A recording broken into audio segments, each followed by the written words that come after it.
নাম বাবা? আমার নাম মোহাম্মদ আব্দুল আলিম। আব্দুল আলিম। বাড়ি কোথায়? বাড়ি আমার শিবগঞ্জ থানা, বুড়িগঞ্জ। বুড়িগঞ্জ। একটু জোরে বলেন। শহীদুল। তুমি? আচ্ছা, তো গুলিটা খাইছিলে কোথায়? এটা হচ্ছে সদর থানার সামনে। সদর থানার সামনে। এটা কয় তারিখে? 5 তারিখ। শেষের দিকে। 5 তারিখে ওটা 4:30টার সময়।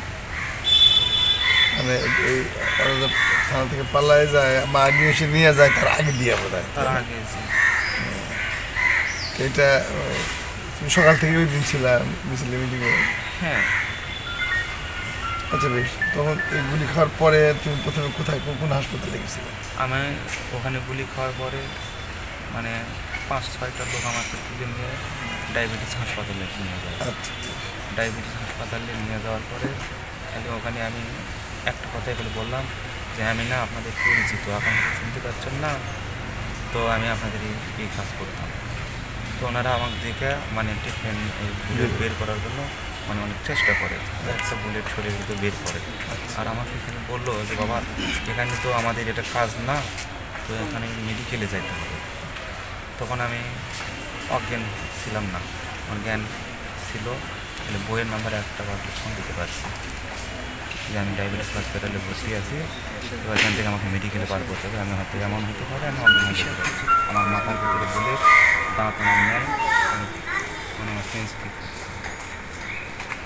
পরবর্তীতে আমাকে 5 মিনিটের ভিতরে ওখানে ঘুরে গেল রুগীতে, মানে ওনারা ওখানে 30 সেকেন্ড গুলি করছে। 30 সেকেন্ডের ভিতরে 300 থেকে 350 লোক শুয়ে পড়েছে। হ্যাঁ, ওই ডায়াবেটিস হসপিটালে আমাকে খুঁজে আর মানে আমার ফ্যামিলি খুঁজে পায় না, আমার প্যান পা দেখে আমাকে খুঁজে বের করছে, চেয়ার আর আমার অবস্থা ছিল না।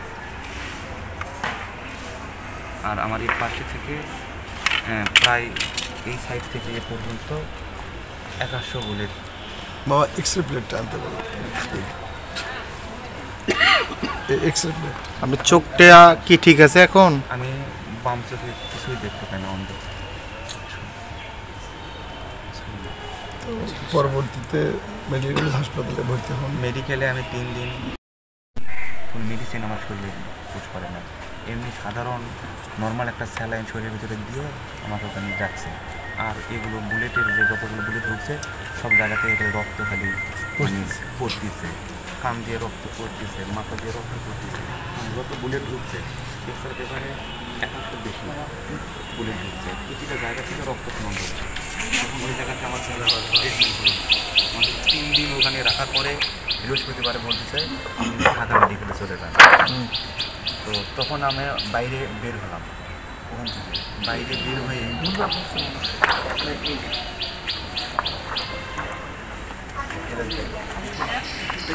এই 3 দিনে তোমার কেউ কোন নেতা পিতা আমরা কেউ তোকে দেখতে যাইনি? এটা কষ্ট আছে। আমার দাঁতটা ভেঙে গেছে, এই দাঁতটা লাগানোর জন্য আমরা মানে ডেন্টালে যোগাযোগ করি। ডেন্টালে কোন দাঁতটা ভেঙে গেছে আপনার? আমার এখান থেকে দাঁত ভেঙে গেছে। দাঁত নাই। জি, আবার মাঝখানে 2 দাঁতের মাঝখানে একটা বুলেট আসিল, সেই দাঁতের মধ্যে বুলেট আছে? হ্যাঁ, বুলেট আসিল, সেটা বের করার পরে ওখানে অনেক ফ্রি আমাকে ওটা বের করে দিয়েছে, কোনো টাকার পয়সা লেয় নাই।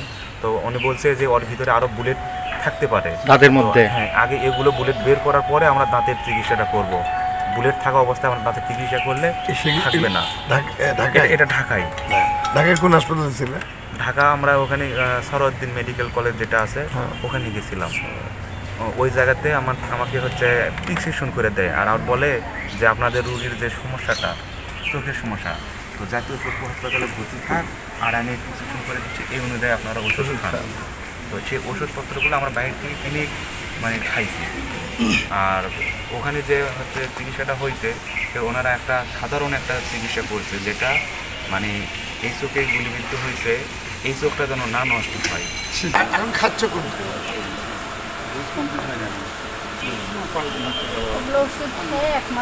আমার শরীরের ভিতরে অসংখ্য দেখি আমরা দিয়ে দেখি প্রতিটা জায়গায় সবগুলো এই যে দেখেন এগুলা আছে মাথার ভিতরেও আছে। আচ্ছা, এগুলো আস্তে আস্তে বেড়াবি, সমস্যা নেই। 3 মাস 6 মাস ডাক্তাররা তো এই অনেকগুলো। আচ্ছা এখন শোনো, এগুলো সব বুলেট। হ্যাঁ বলে একটা বুলেটও বের হয় না, শরীরের ভিতরে সব আছে। এই হাতটা না আমার না অবশ হয়ে আসতেছে, আমি এই হাতে কোনো শক্তি পাচ্ছি না। এই ওষুধগুলো যে খাচ্ছ কিছু ইমপ্রুভ অবশ হওয়া ব্যথা কিছু না, অনেক আমাকে বলছে পার্সোনালভাবে এখন যেতে পারবে, গাড়িতে উঠেই যেতে পারবে। মানে আমি সেই রকম একটা ইয়ে পাইছিলাম। তাছাড়া তো আমি মেডিকেলে যে অবস্থা ছিল, অ্যাম্বুলেন্স ছাড়া আমাকে নিয়ে যাওয়ার কঠিন, আর মেডিকেলে কোনো চিকিৎসা হয়নি। শুধু আমাকে বস যখন শুরু হবে তখন কি হবে? আচ্ছা, তো এই যে 15 দিনের কয়দিন গেছে বললে? 8 দিন চলে গেছে। আর প্রতিদিন সকাল করে মানে বড় বড় ডাক্তারের একটা রাউন্ড দিয়ে যাচ্ছিল, মানে কোন রোগী কোন ডাক্তারের সে সময় সে ডাক্তার। হ্যাঁ, গেঞ্জিটা একটু পরায় দেন।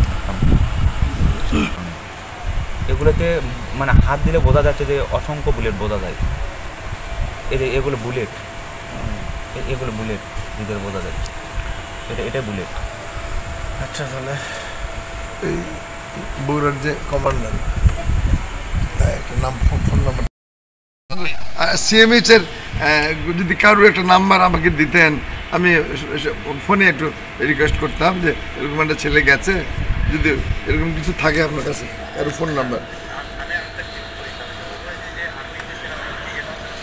জি সদরে, হ্যাঁ জি জি জি, আচ্ছা আচ্ছা জি, হ্যাঁ হ্যাঁ দেন দেন দেন প্লিজ প্লিজ।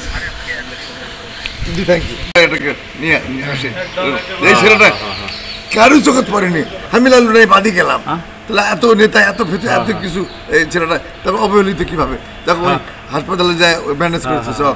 আজকে ডাক্তার আমার ঘর পিছিয়ে দৌড়লো 3 জন ডাক্তার দৌড়লো আমার ঘর পিছিয়ে, আজকে কালকেও দৌড়েছে।